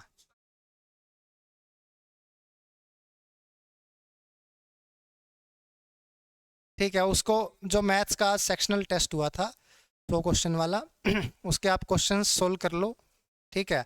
उसमें से वही 20-30 क्वेश्चन में डाउट्स रहेगा आपको, वो उसका डिस्कशन ट्यूसडे को जैसे साहिल कर रहा है, एक दिन यहीं पे आके इकट्ठे हो जाना और कर लेना, ठीक है। या मैथ्स का ये आपका जो रहेगा, मैथ्स रीजनिंग वगैरह का जो फुल टेस्ट होगा, कल जो फुल टेस्ट होगा, कल फुल टेस्ट लेंगे 9:30 पे रात को, ठीक है। और शेड्यूल आपको पता ही है, कल सुबह वही 9 से 12:30, और फिर रात को 9:30 से 12:30। रात को 9:30 से 10:30 आपका टेस्ट हो जाएगा, चेक वगैरह हो जाएगा, सारी चीज़ें, ठीक है। और उसका डिस्कशन उसका भी ट्यूसडे को साथ में ही ले लेना, ठीक है। और बाकी अगले टेस्ट का वो लग जाएगा है ना शेड्यूल। बस मैथ का तो टीएसडी ऐड हो जाएगा, ठीक है। मंडे को हम लोग टीएसडी स्टार्ट कर देंगे, और इस हफ्ते टीएसडी चलेगा, तो टीएसडी आपका ऐड ऑन हो जाएगा टेस्ट के अंदर, ठीक है। और बाकी इंग्लिश में 2-3 चैप्टर हो जाएंगे, वो मैं नोटिस पे लगा दूंगा, नोटिस बोर्ड पे, ठीक है। और बाकी करो, हिस्ट्री ज्योग्राफी सबकी हो गई होगी है ना। ज्योग्राफी के लिए भी इनफ टाइम दे दिया, हिस्ट्री भी हमने 3 हफ्ते में कर ली थी। अभी नेक्स्ट पॉलिटी रखेंगे, ठीक है। तो इस हफ्ते आपको पॉलिटी भी करनी है, और वोकैब वगैरह आपका चल ही रहा है, एज़ यूजुअल चलने दो।